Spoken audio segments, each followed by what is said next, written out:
Welcome, everyone, to the L7C Podcast NFL Edition. We are back. Today, we're going to be previewing some big Week 3 games going on in the NFL. You already know we got the legendary Aky Bets in the section. So we got the man, the myth, the legend, our NFL expert, the producer, Justin Ackendale. How you doing today, sir? I'm doing well, brother. How are you? I'm doing good, man. We're already in Week 3. Yep. 2 weeks down, on to the third. Let's get it. That's crazy, man. Like, already we're out in the third week, 2 weeks down, like you just said. I know we're going to get your insight on what you're seeing from some teams already, if they're for real or not. But let's get right into that Thursday night game, man. Carolina and Houston, they went at it. Carolina won 24-9. Carolina Panthers are 3-0. I don't think anyone had that this early in the year.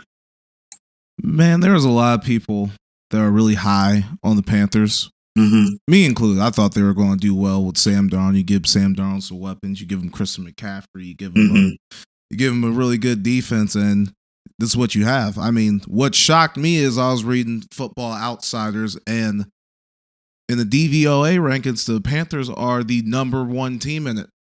Wow. Now, the rankings, the DVOA rankings aren't accounting for like opponents, like win records, how good your opponent is yet. Mm-hmm. And they played the Jets, Saints, and Texans last night. But yeah, they're number one DVOA. Football Outsiders has them as the best team in the NFL going into Week 3, which surprised me, which is wild. Do you believe it? No, I don't think they're the best team. They just have the best stats against who they play right now. But yeah, man, I can see them keep on keeping on. I mean, their next 6 games is at Dallas, Philly, Minnesota, at the Giants, at Atlanta, then the Patriots, and I really only see 3 potential losses in there. So we can potentially be seeing a 6-2 team, 5-3 team by the time we're at the halfway point of the season.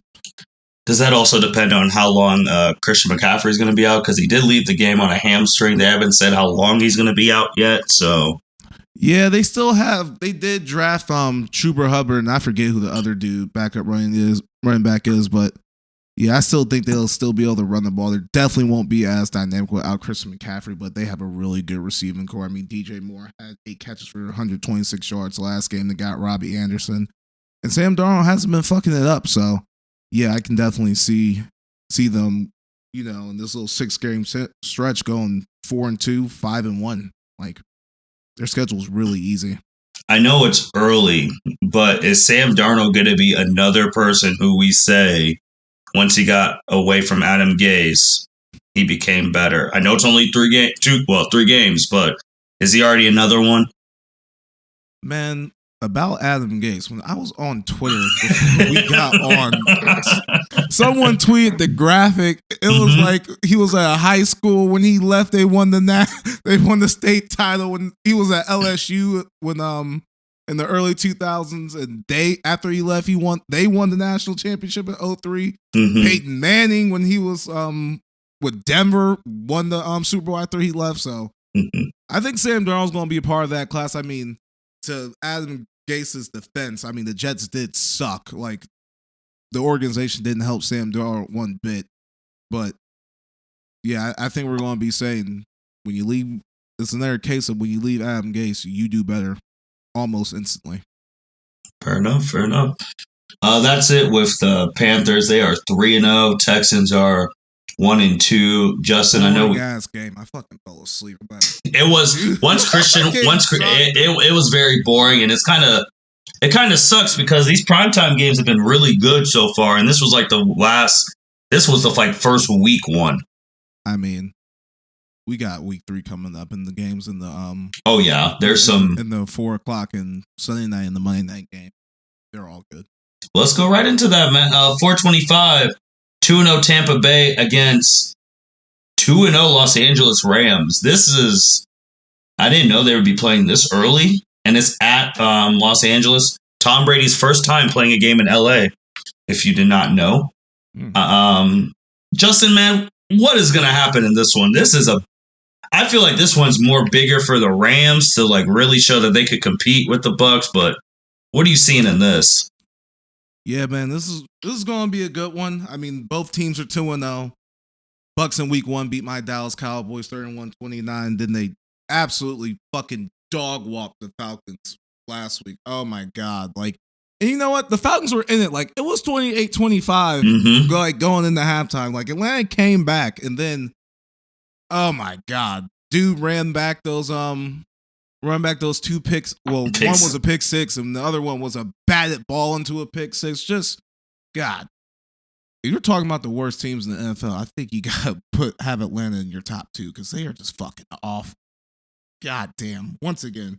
And then the Rams beat up on the Bears in week 1. They fucking sleepwalk against the Colts and our favorite quarterback that we forgot to talk about in the first podcast, Carson Wentz, old double sprained ankle ass. But yeah, I mean, Tom Brady's been lighting it up. I mean, he's 655 yards and 9 touchdowns in fucking 2 weeks. I mean, shit, if he keeps this pace up, he's going to beat all the records that he already has.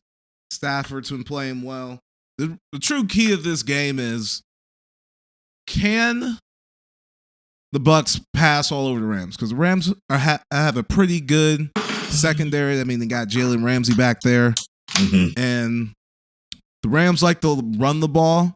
And I don't think they're going to be able to run the ball on Tampa Bay because they have one of the best run defenses in the NFL. So that's what it comes down to. Is Tom Brady going to be able to keep up what he's been doing the past 2 weeks, just throwing all over everyone? And can the Rams, who won't have the running game that they're typically used to having with the matchup against the Bucs, can they sling it against the Tampa Bay Buccaneers, who kind of has a leaky secondary? We saw Dak Prescott in week 1 kind of expose that. They did have injuries in that first matchup, but that's what's going to pretty much come down to.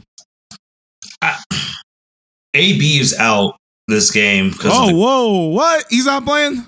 Because of the COVID protocols. He has COVID? Well, I don't know if he has COVID. I know he's out because of the protocols. Wow. Well, Mike Evans might catch some more balls this week. Oh, he might. Or Godwin. But, man, when you look at this Rams team, I just want to also say, people really got to put some more respect on Cooper Kupp. Oh, my God. That's what I forgot to talk about. Cooper Kupp. Matt Stafford loves Cooper Kupp. So did Jared Goff. Yeah, I mean, so did Jared Goff. I mean, his targets, he has 271 yards and 3 touchdowns, and most of that was against the Colts last week. I mean, he absolutely went stupid against them. Stafford loves throwing to him. He has 21 targets in 2 games. The second most highly targeted receiver is Robert Woods, with only 13. So he's outpaced him by 8 targets in 2 weeks. So yeah, Cooper Kupp, that's a nasty man. He's in the slot. He gets busy on him, man. He's really good. Yeah, because one receiver in the league. Because I watched that. I mean, the Dallas Cowboys, y'all were able to throw that ball. Like, literally, the only reason y'all lost, obviously, if you did not leave any time for Tom Brady, you guys would have beat them. Because you guys were able to throw that ball all over the Bucs defense. And I feel like Stafford and them are going to be able to do the same thing. Yeah, I definitely see that. I mean, I definitely see a shootout coming. I do like Tampa in the game. I do, but yeah, man, it's gonna be a good one. Did you make a bet on this one? I did not. Okay. I didn't know if we'll save that. We got Aky Bets coming up after we preview these games, so I didn't know if this was one of your ones you put money on. Nah, and just to end it, yeah, I just see the Bucs running the ball more against the Rams because their secondary right now is better than their front seven, even though they do have Aaron Donald, and I think he's gonna kind of be neutralized to the best of his abilities because Tampa Bay has a really good offensive line. So yeah, I think they're going to run the ball a little bit more and open up the play action game a little bit against the Rams and get the win. Because Tom Brady, he's still one of the best quarterbacks in the league. He's 44 years old, still playing because these niggas in the league suck. He did himself say that the league's gotten softer, and he talked about like the quarterbacks he used to go up with. But man, that's only the 425 game. Like, you got the 8:20 NBC Sunday game. You got the Packers and the 49ers. And I mean, every time I've seen these two teams get together recently, the 49ers have shellacked the Packers. I don't know if it'll be the same now, but you got Aaron Rodgers coming in after that win on Monday night against the Lions. You got the 49ers who are 2-0. What are you thinking about this one, man? I mean, Aaron Rodgers just needs to go somewhere. I'm so sick of hearing his goddamn name. It's at that point. I mean, you come out in week 1, you lay a fucking egg against the Saints, who we just saw what Carolina did them last week. We don't even know how good the Saints are. And then you beat a fucking 0-2 Lions team. And the Lions were fucking gaining it on them. Like, they were. The Lions did a great job. I mean, the Lions had 344 yards against the Packers defense. So I'm not really sold on the Packers defense. I mean, the 49ers played the Lions in week 1, and they had 430 yards against the 49ers. But going into the fourth quarter of that game, it was 38-17. So most of that shit's garbage time anyway. The Lions were in the game most of that game, and most of that game on Monday. And then the third quarter came around, they didn't score, and they lined it up as they typically do. They lined it up. He fucking sucked. But yeah, Aaron Rodgers, he's 67%. He has 388 yards and 4 touchdowns. And then, goddamn, Aaron Jones, 4 games on Monday night.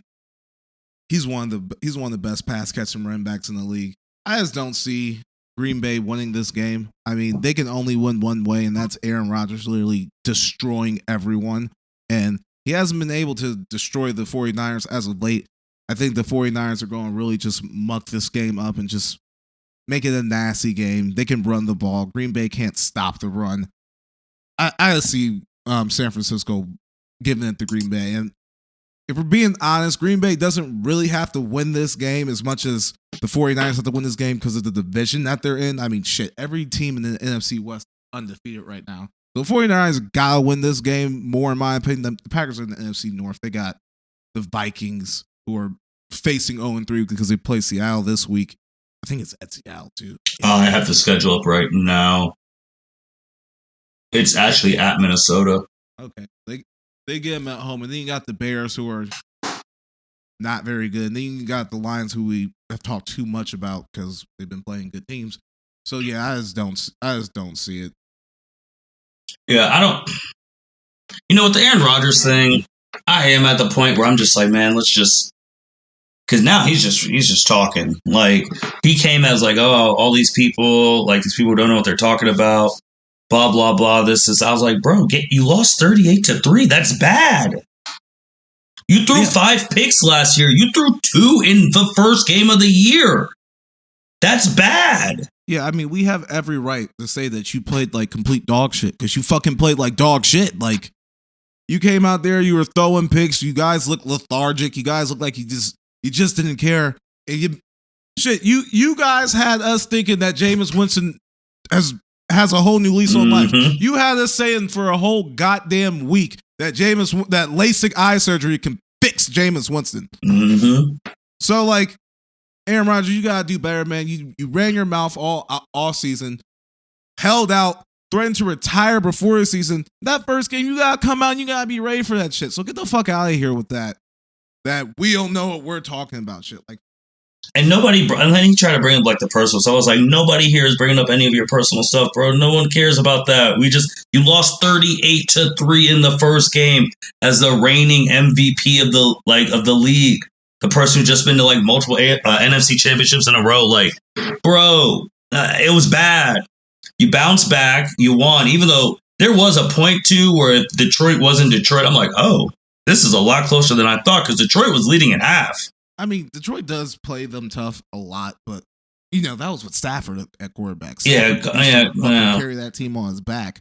But yeah, man, Detroit was in that game. Like, the Packers defense is really conserving. I mean, Kevin King, that dude is still in your secondary. I don't know what the fuck y'all are doing all season. I know Aaron Rodgers would run his mouth, but you probably should have done something to replace that man because he's not it. Clearly, you saw what Tampa did to him. It's like teams, they see Kevin King, they're like, oh, we throwing to that guy. Yeah, so we'll see on that. This is at 49. I mean, if the Packers win, it's a big statement game.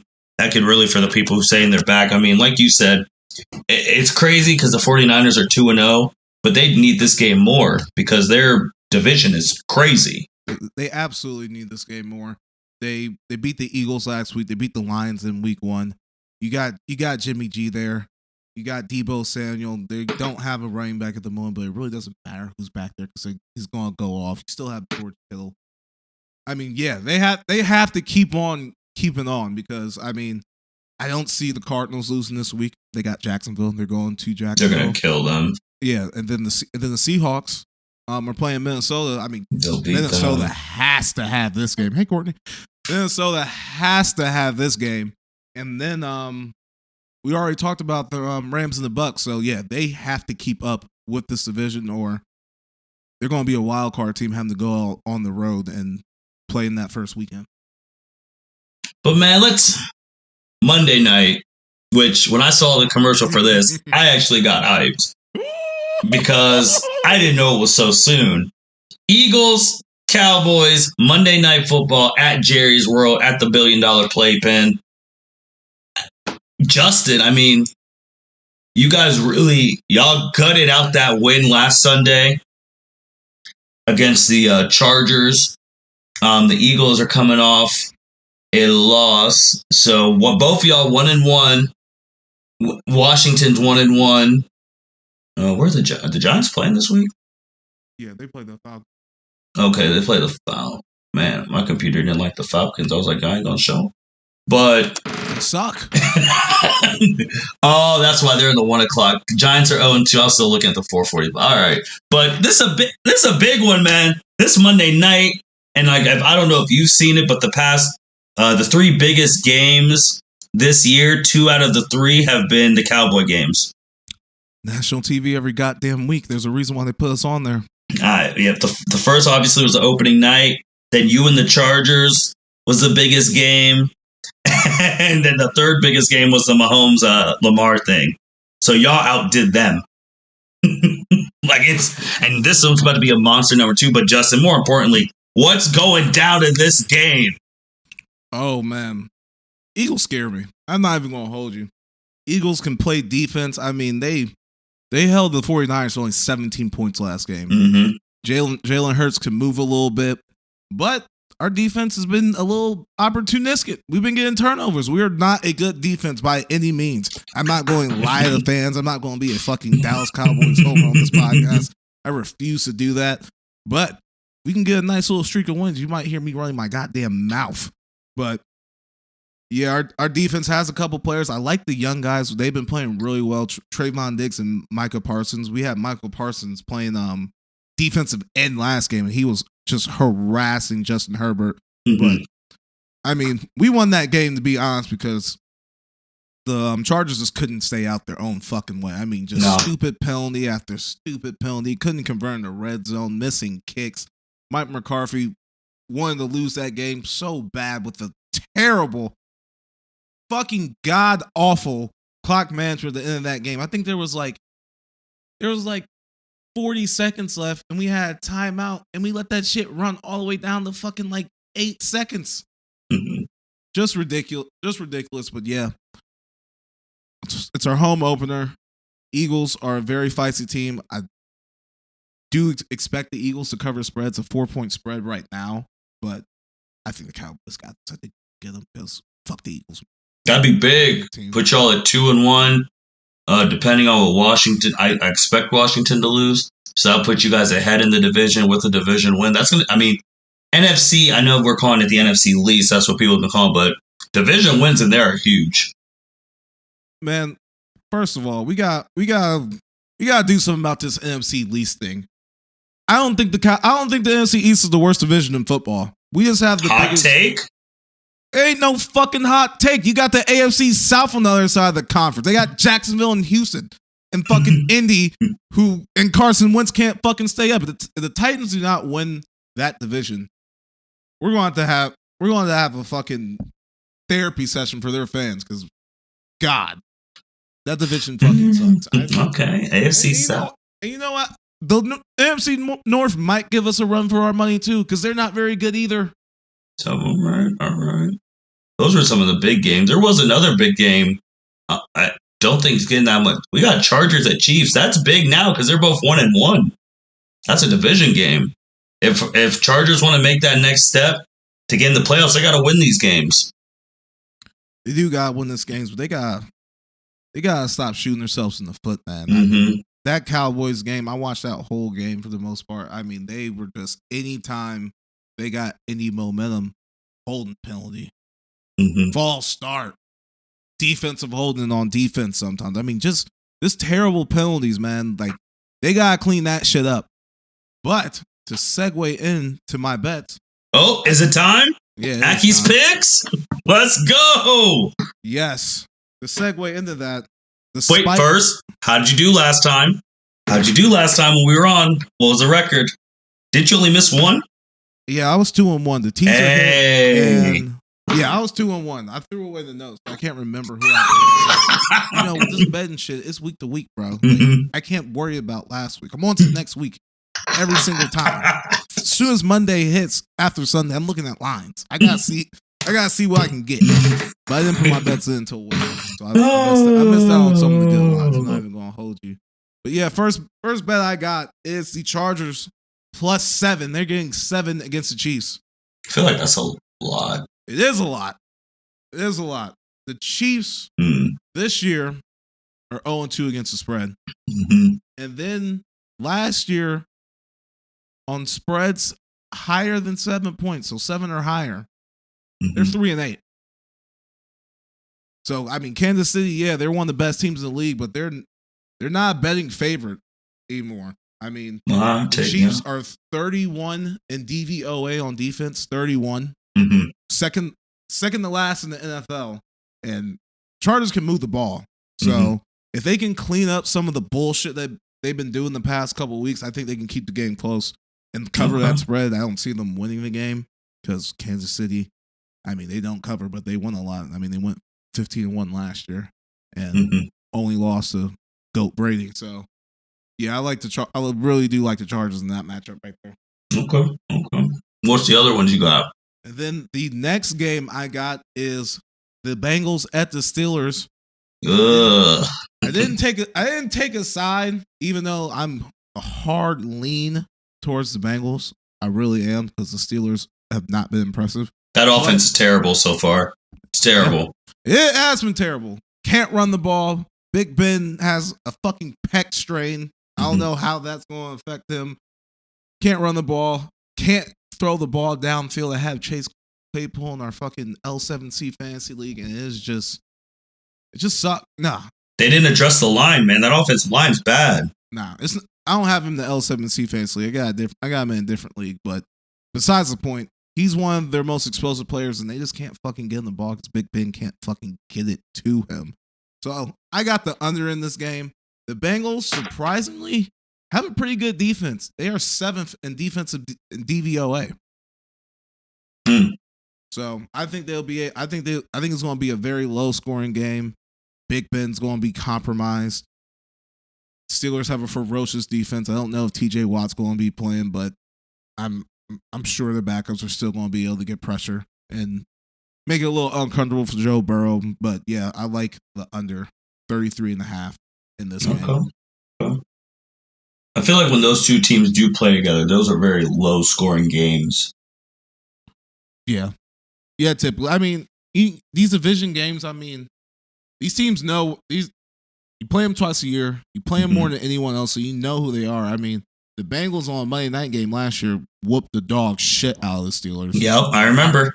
And I was on the wrong side of that bet, and I was able to salvage my money there in live betting once I realized that the Steelers were not winning the game. And that was kind of the beginning of their slump last year in the Monday night game at Cincinnati. So the Bengals do play them tough. I mean, it's shit. And Cincinnati is like the Super Bowl every time they play the Pittsburgh Steelers. Like the fans around here cannot fucking stand the Steelers. So right. I definitely see it under. And if I had to pick a side, I'm on the Bengals side, getting 3 points even at Pittsburgh. What other ones you got, man? Third game that we got are the Cardinals laying 7 against the Jaguars. I mean, the Cardinals They're so explosive. They have been on fire offensively these past 2 weeks, scoring 30 over the past 2 games. Kyler Murray is just a goddamn magician back there. Got D-Hop back there, Christian Kirk. Shit. Kyler Murray even throws it to the tight ends a lot. Think the other tight ends, Dan Arnold, he be getting catches. Rondell Moore, I know you know him from Purdue. I am well aware of Rondell Moore, and we are the reason he's probably got drafted. So we are well aware of him in Columbus. Well, Rondell Moore did that shit against everyone, and now he's one of Kyler Murray's targets. Christian Kirk, AJ Green. I mean, even Chase Edmonds and James Conner, they can catch out the backfield. They can run the ball. The offense is explosive. I just don't see Jacksonville being able to keep up at all. Their offense is terrible. They're 31st in DVO in offense. The Cardinals in week 1, Chandler Jones had 5 sacks. I see that line feasting on Jacksonville's. I typically don't like taking big spreads like this on the road, but I think this is a special case because the Jaguars are fucking god awful. They're up there with the Falcons as being one of the worst teams in the NFL. So if the Jaguars go 0-3, I guess I think it's way too early to think about it 0 for a team, but you already saw the thing about the rumors about potentially Urban going back to college because the UFC spot's open. I think he'll stick out at least 2 years until he potentially goes back, which he retired because of all that stuff, but whatever. But this man, he ain't used to losing, Justin, and he's getting that NFL humble pie. Yeah, I know. I'm worried about his health at this point because there's very few wins on that schedule. If any. I mean, I feel like they might be able to get the Texans maybe. If Carson Wentz isn't playing, I think they can get the Colts on that schedule. Thanksgiving weekend gets the Falcons, maybe. They play on Thanksgiving? Oh, on the weekend. I was about to say. Weekend. I was about to say. And they got the Jets on there, so they might be able to win those games. You know, it's the fucking NFL. Any team can win on any given Sunday. There's always that possibility. So I think they're going to win a game, but yeah, I really don't see them winning more than 4 games, honestly. Well, that's what it is. Good, sorry, Urban. I mean, he already has. You'll have 3 losses, man. Shoot, he only had 9 at Ohio State. I mean, you don't lose in the NFL. I mean, Bill Belichick even loses. Yeah, but you know how the college boys do with the. I mean, the last one to really be successful coming up was Pete Carroll. Yeah, I mean, Carolina has Matt Rule. I mean, he's doing good right now. He's doing good right now. I mean, it was a little bumpy last year, but he didn't have Christian all last year, though. Most of last year. He didn't, and Teddy Bridgewater was his quarterback, even though Denver is. Hey, Denver, watch out! Hold on now, don't Denver out there playing. I know. I might have start putting some respect on the Broncos' name. Who they got? Oh, they got the Jets. They can go 3-0. They can. Yeah, AFC West is something right now. Any other ones you got, man? Any other Aky picks? I do, and our last pick of the evening is the team with no name, the Washington football team. Guess the Bills getting 7.5 against the Buffalo Bills. Buffalo beat the dog shit out the Dolphins last week, 34-0. We didn't have a podcast last week, but I did take the wrong side there, and I took the Dolphins. Idiot on my part. Well, you also, the Dolphins do not play them well. Because if you remember last year, Buffalo hung up 50-something on them. No, I forgot. I was just playing a number. Fucking home underdogs. I love home underdogs, and that one absolutely burned me. So, yeah, natural letdown spot for the Bills after dropping 34. Josh Allen has been iffy all season. He hasn't been able to really get on the roll, and the Washington defense is due to go off soon. I mean, with that front four, Chase Young, Jonathan Allen, Montez Sweat. I mean, they're fucking loaded. I just think 7.5 is a lot of points.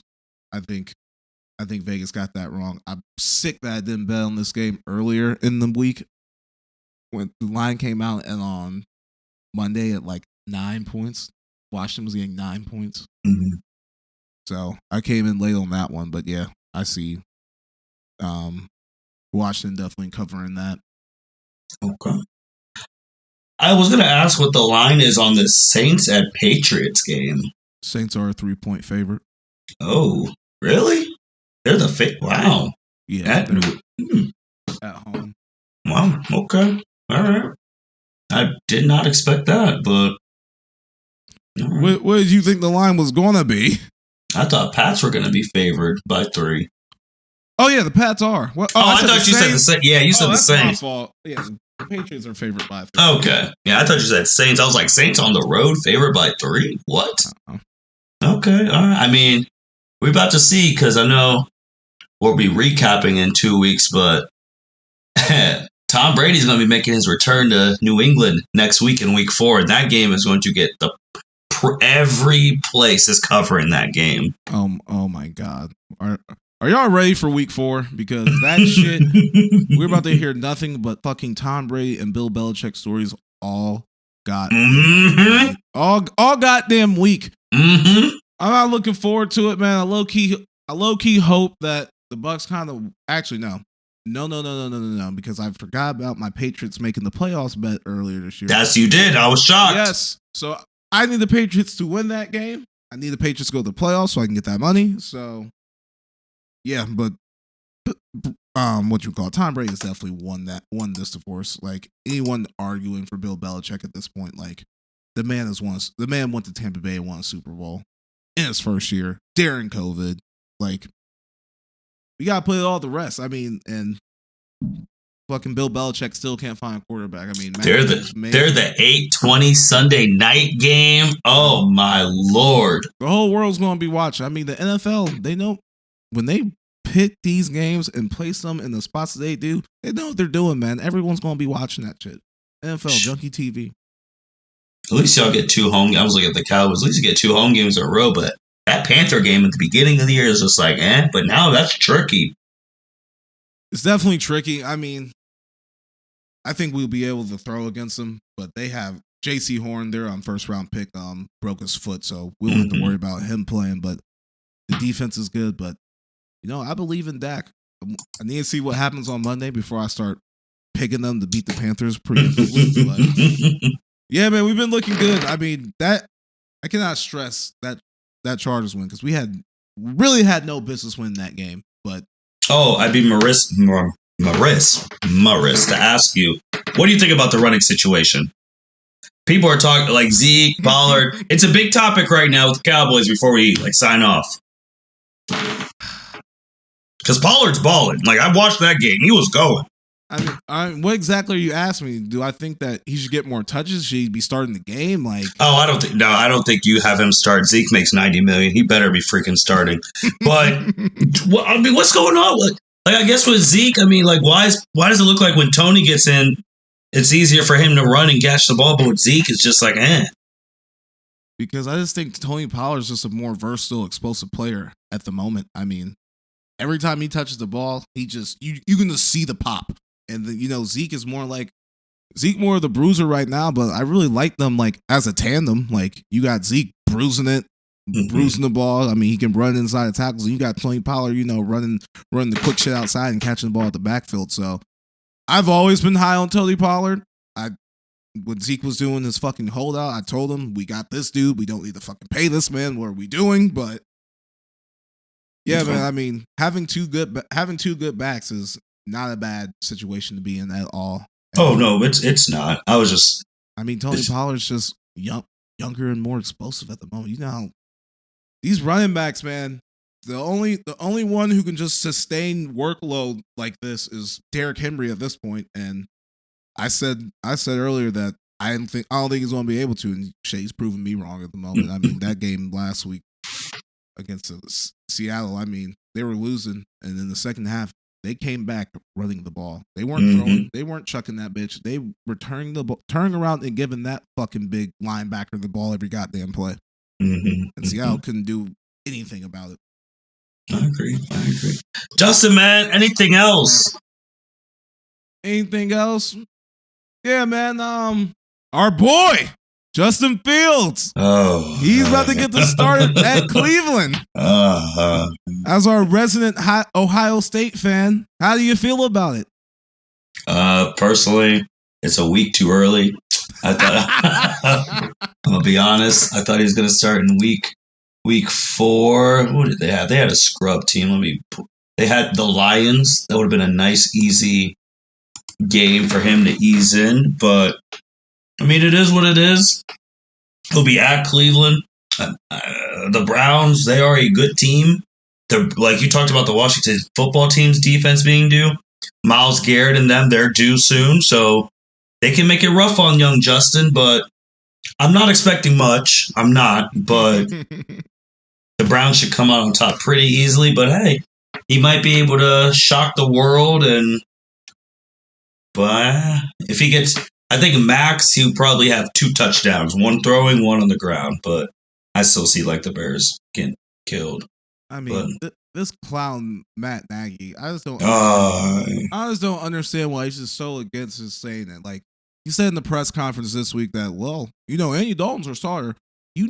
Like just lying to me. You know good and damn well if fucking Justin Fields goes out and starts eating, you're going to keep playing him. Like you're going to keep playing him. And then he does play well, and then you still bench him. You're going to have your whole fan base ready to turn on you. You're already on the fucking hot seat.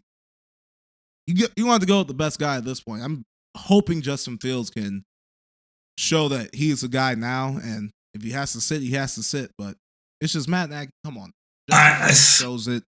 Just roll with the kid. Just fucking roll with the kid. I think the thing is, Justin, the age-old saying, the NFL is a copycat league. Everyone's trying to copy the Patrick Mahomes method. And Matt Nagy was in Kansas City when that happened. Mm-hmm. He sat behind Alex Smith a year. He played those last 3 games or whatever, and now look where he's at. Everyone's trying to copy it. That's the league just like they see that was successful. I'm gonna try and copy it.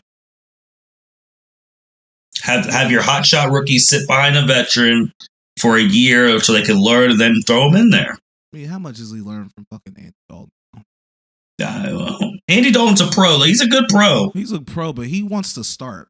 He wants to start. Is he not supposed to not want to start right now? Well, is he not supposed to want to start? It's his job.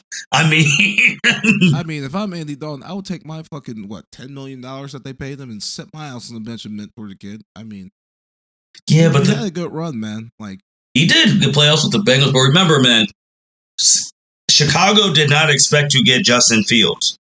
No one expected him to drop like that. No, he did not. That's the thing. They did not they see him. He was the best player available. They were not expecting to get him, which I also thought was this another of the dysfunction because they're like, because they were really hell bent on Dalton's a starter. That's it. But when you get Justin Fields dropped to your lap, what can you do? Yeah, I'm kind of glad that San Francisco could have got him. That would have been nice. Yeah, they went with Trey Lance, but that's a whole other thing for me. So. Yeah, but I'm kind of glad that Jets didn't get him because after last week, I was in Atlanta this past weekend with my cousins, and one of them is a Jets fan. So we had to watch the Jets in the 1 o'clock window. That's gross. Yeah, I know. And that man, he looked awful. But I was telling my cousin, I was like, listen here, like this is Bill Belichick versus a rookie quarterback. You know how this is about to go. It's about to be ugly, and ugly it was. Ugly is actually an understatement. It was honestly god awful. But I think actually I don't even know if Zach Wilson's on bounce back. Honestly, they got the Broncos this week at Denver. Whew. Yeah, we'll see with Justin too, because the Browns they won't have Jarvis for a couple games, and he's the heart and soul of that team. But Odell is expected to play, so we'll see how that goes. But honestly, man, the best player of both teams is that boy Nick Chubb. He is different. Oh my god, I'm watching Nick Chubb play. That man. Whew. He can run inside the tackles, and he might bust it loose on you too. He can run past you. They got Kareem Hunt to catch the ball, but if Nick Chubb can catch, I'll probably be saying he's the best running back in the league. That's true. Anything else? Nah, I think we ran through everything that's truly important, unless you want to talk about the Falcons and the Giants. Nah, I'm okay on that. The only thing I had left to say is, Carson, we're sorry we missed you in the first one. Get healthy. Stop getting hurt. You were literally half of our whole NFL podcast last year. We need you back. How the fuck do you sprain both of your ankles in the same game? Like, hey, but if Jameis is bad on against the Patriots, Carson, we might have to move you to the bench. Jameis is about to be the L7C quarterback. I mean, they're in the Thursday night game last week. I was in the group message and I debuted in our fantasy football group message my top 5 list of shitty quarterbacks. Do you have the list now? Nah, I don't have it now. So we gotta wait We gotta wait till week 5. We're gonna save it. But okay. Yeah, Carson, you keep getting perpetually hurt. You might be on the list. You might be added to the list, my man. You gotta get healthy. I mean, I don't know what's wrong with your body. Why can't you stay healthy, man? You're not an Eagle anymore, so I want to see you do well. Like, come on. Hey, you heard Carson. But with that being said, there's nothing else. Definitely thank you everyone for listening to the NFL pod and all the other pods that we do for the L7C podcast. We are marching right along, giving that good content. NFL Sundays are the best Sundays of the year. And yeah, remember to re-listen to get Aky's picks so y'all can make some money and hold them to it when we come back in week 5. About if you made some money, if you're not, let us know. I actually do want to know, for the people listening, if Justin's helping y'all make money. So comment on Spotify, Apple, Google, or YouTube when they go up on YouTube. But yeah, shoot, that's all I got to say. I actually had college picks this week too. Oh God, I was going crazy on the app on Wednesday. I was like, Notre Dame get 7. I'll take that. Yeah, their offense is little, but that's college. But with that being said, thank y'all for listening to the L7C podcast. You guys take care. See you. Thank you for listening to this episode of the L7C podcast. Be sure to like, rate, review, and subscribe to the channel. Follow us on all social media platforms, and we'll be talking to you guys soon. Take care.